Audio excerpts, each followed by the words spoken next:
All right, so here is the lesson 5 answers. I'm going to actually go through them all. So I'm going to do them all first. I know there's two like indirect proofs. I'll do those at the end. The other ones are actually quite swift.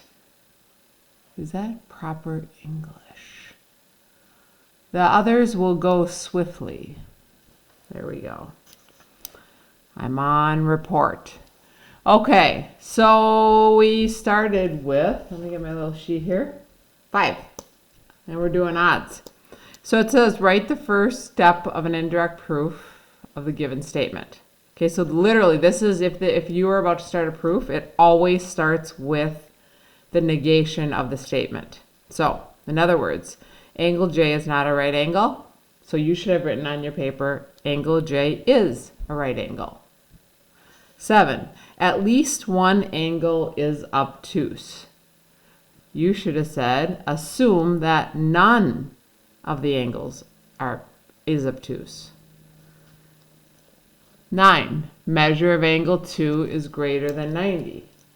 So you should have said, measure of angle 2, you can do it two ways. You could do measure of angle 2 is less than, wait, what was it? Greater than, okay, wait a minute.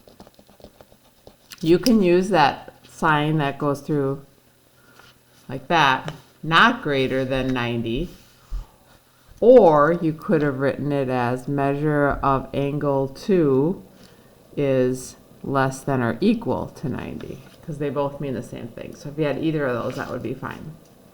All right, let's turn page and look up here. So, sorry, I'm trying to look and follow, you know me here. So we are on 11. So you're looking, identify two statements that contradict each other. It means they both can't be true. So when we look at these, we have L and M are parallel. L and M do not intersect. Okay, so those can both be together. L and M are skew. Okay, so they can be skew and not intersect, so those two would be okay together. But you can't be parallel and skew at the same time. So the answer would be 1 and 3. For 13, in a right triangle, measure of angle A is 60. In a right triangle, measure of angle A is equal to measure of angle C. And in a right triangle, measure of angle B is 90. Okay, so if it's, I think if measure of angle, which ones can you not have together? Well, if measure of angle B is 90, that leaves 90 for the other two. So one of them cannot be 60. Yeah, it could. And then 30. Let's see here. And then the right triangle ABC, A is equal to C. So 90 and 45 and 45.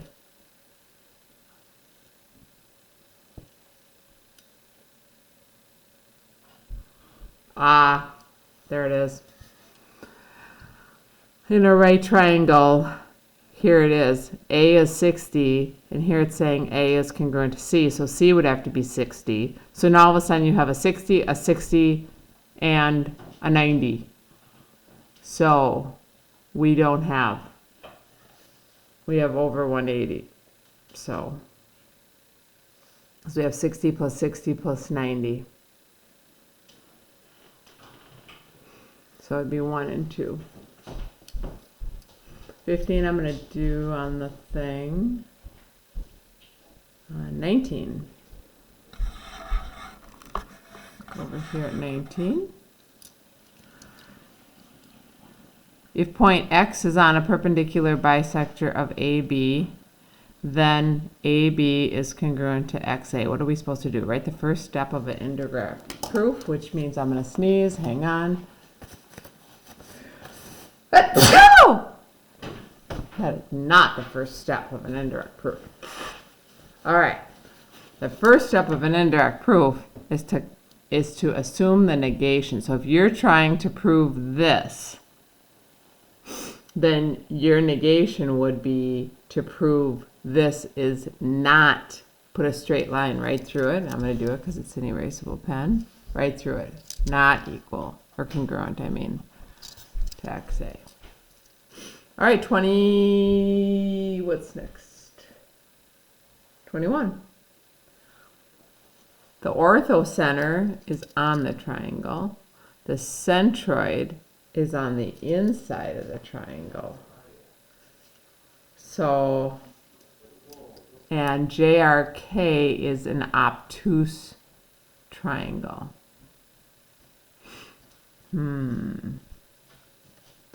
Well, the orthocenter, if the orthocenter is on the triangle, if the orthocenter is on the triangle, then that would have to make that a right triangle. So, where are we, number 21?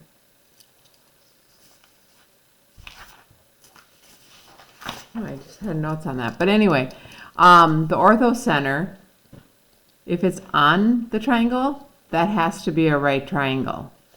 And you can't have it be obtuse at the same time. So it would be 1 and 3. All right, all right. Where are we going now? 23 is a proof. I'll come back. Okay, 31. Sorry, I'm kind of discombobulated. Way too many different papers.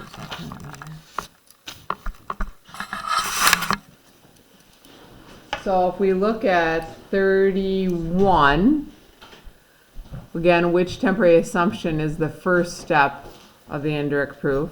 So we're trying to prove that the orthocenter of this triangle is on the triangle. So you would want to assume the negation of that. So you'd want to assume that the orthocenter is either on the inside of the triangle or on the outside, but not on it. So where is that ortho? No, I have nothing to do with it, in-center and centroid. So those are just a bad guess.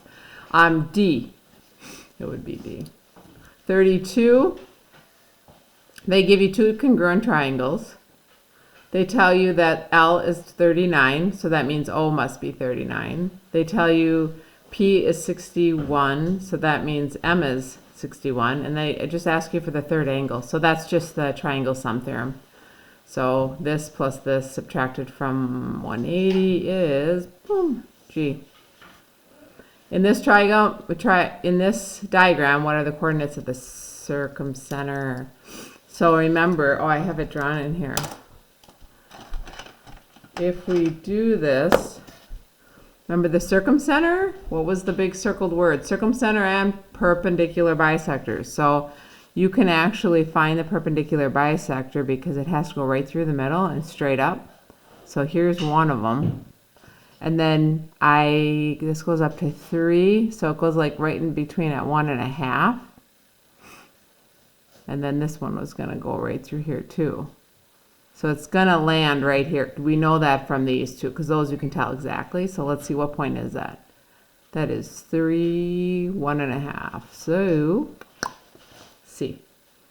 And 34. Now I wrote this down to show you. See if I can find it. For what types of triangles are the centroid, circumcenter, in-center, and orthocenter all inside the triangle? And I'm hoping you saw that it was acute, but I also wanted to show you this because I wrote it down. Centroid and in-center, those are always inside all triangles, whether it's acute, obtuse, or right. But the circumcenter and orthocenter, on a right triangle, they actually fall on the triangle, and an obtuse one, they're on the outside, and on an acute, they're on the inside. So those two are the change. So when it said for what types of triangles are the centroid, are they all on the inside? The only one where they all fall on the inside then is acute. That works for all of them. Okay. And now, oh, there's more. Hang on. 31, 34, and 30. I'm on the wrong one, I think. Where am I? Oh, 36. Okay. 36, the orthocenter lies outside the triangle. and measure of angle A is 30, what are the measures of the other two angles? The orthocenter, oh, isosceles. Okay, so if it's isosceles, that means one of the other angles is going to be the 30 because I need the other. Okay, let's put it this way. I have a triangle. Let me get a piece of paper. That is isosceles. But if the orthocenter is falling outside the triangle, why am I not on the screen? Sorry, technical difficulties. You know me, technology. Okay. If the orthocenter is on the outside, what did we just say? What kind of a... If the orthocenter falls on the outside, that means you have an obtuse triangle. So I have an obtuse triangle that is also isosceles. So, oops, why am I making rays? I don't know. So if one of them is 30, you know that other one has to be 30 because you cannot have two obtuse triangles in the same one. So 30 plus 30 is 60. Did I do that math right? Yeah, 120 for the obtuse angle.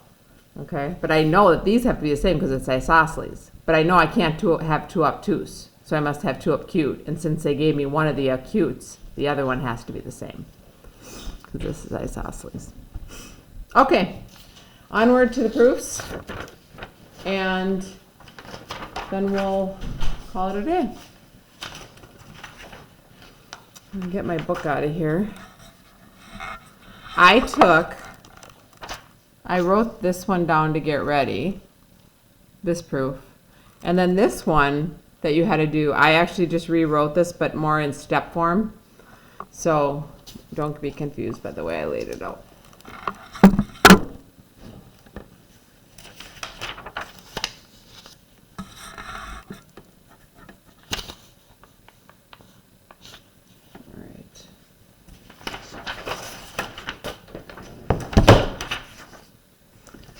Okay, so 15 gave us that information. And then I kind of am, again, putting it in step form. It says assume triangle LMN has, oops, it didn't say LMN, sorry,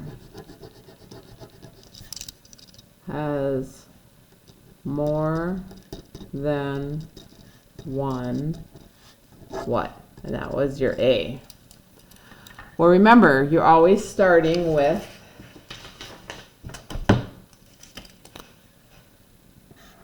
your assume statement. That's the first thing. And if you do steps, that's fine. You don't have to. I mean, really a paragraph or indirect proof is, it's just more wordy. But if it helps you to organize your thoughts, you can do that.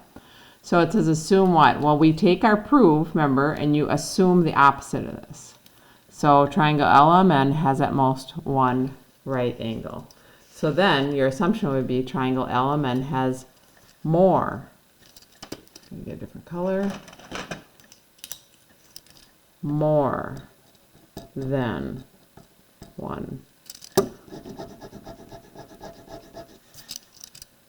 right angle. Okay, so then they go on and I'm taking it right from the book. That is, assume both angle M and angle N are what? And again, that's right angles. They're just reiterating it. Or not right, yeah. All right. So they go on to say if angle M and angle N are both right angles, then we have if then save it, measure of angle M equals the measure of angle N, which is equal to what? And that is our C. 90 degrees, right? They have to be 90 if they're right. And that is what backs up that statement. Hopefully you knew it's by definition of right angles.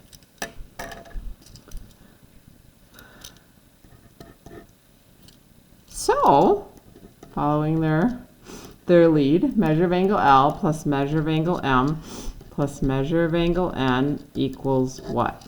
What happens when you add all the angles of a triangle? This is D. They're 180 degrees. By what? Triangle sum theorem. And so I'm just going to follow right below it now. Watch this. Measure of angle L, and it's just because I rewrote it the way they did. And this is E, and this is F on your paper. So then they, right here you said they were 90, so I'm going to substitute that in.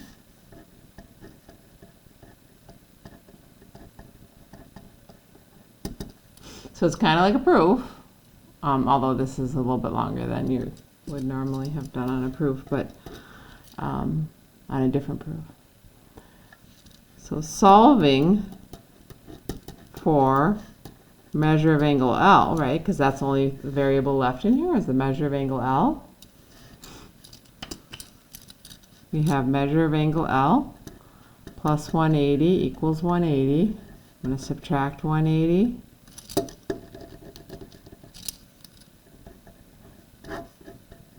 And what's happening here?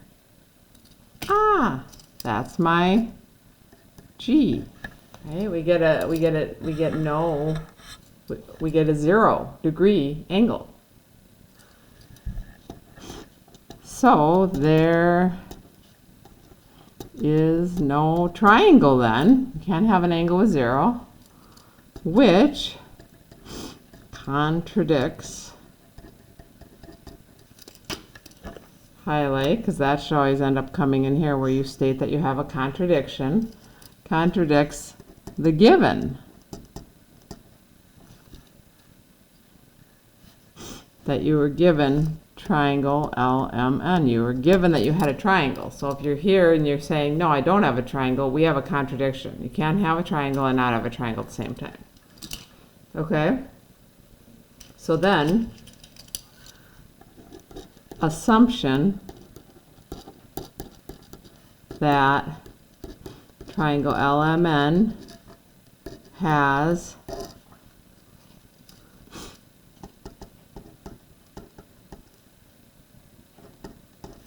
so again, another highlight word here is assumption. So we get to this point where we assumed up here, the top, and now we're saying, no, this assumption that triangle LMN was what? Had more than one right angle.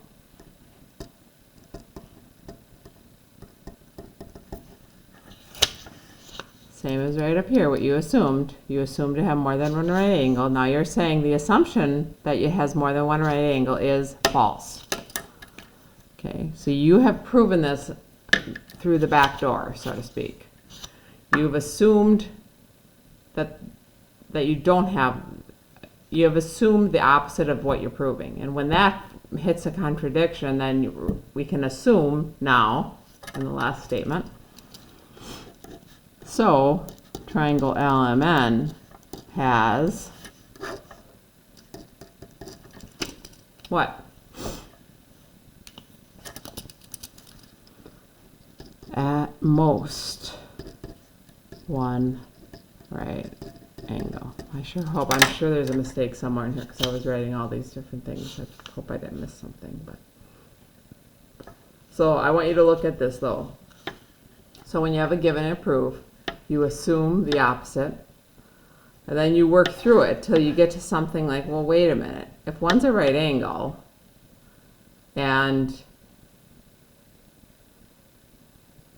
they're both right angles, then how does that arc, right? If more than one is a right angle and then they're both 90, then that equals 180. No, I don't think so, because then I'm going to get a 0. So you just work it through there, contradicts, you get an assumption, and then you have your original proving thing is your last step. All right.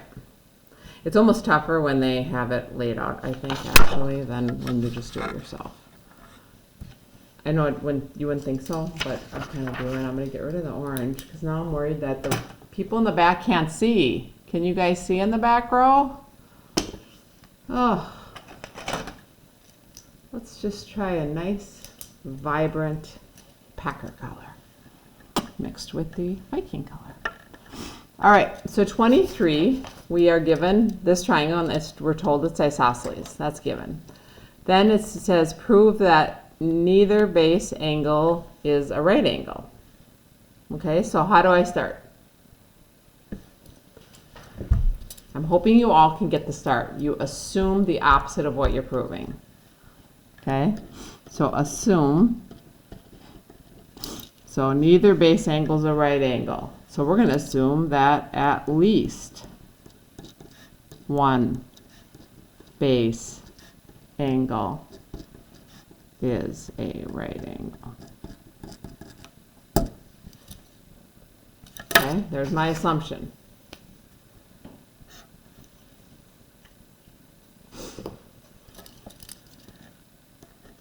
Well, then, remember we have an isosceles. So basically you're saying, oh, okay, mark this. If this is an isosceles, those are the same. And now we're assuming that one of these base angles is 90, right? So what do you know then? So then that must mean that's 90, right? So and then both base angles are 90, or are right.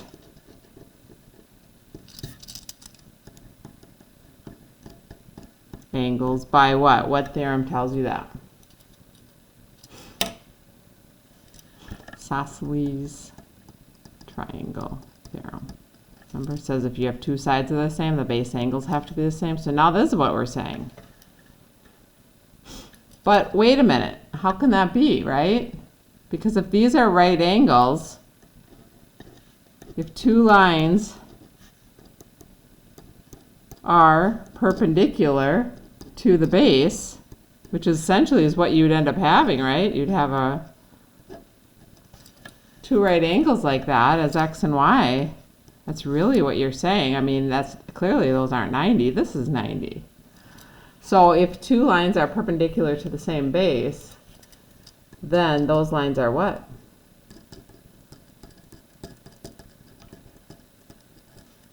They're parallel. Or you could have said, I wanted to say or, because there's a couple, I mean, this is an explanation. Or you could, it would have been fine if you even just said, you know, a triangle can only have one right angle. So that would have been fine too. You got to somehow explain to me why this is a problem. Okay, and that's kind of varies amongst the person. So you don't have a triangle. Okay, assuming what I've assumed, I have this right now. That's not a triangle. I could make it, write it in there, but that's not a triangle. That's 90 degrees. So you don't have a triangle, so the assumption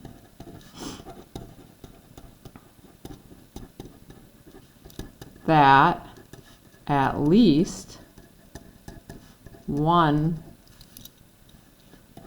base angle is right is false. So it's somewhere in here you should be saying how your assumption is false. So you assume, then you try to explain what happens when you assume that. Well, you get a bunch of stuff like this, and there's no way you have a triangle. So the assumption is false. Somewhere that needs to come in. And therefore, if the assumption is false, we can conclude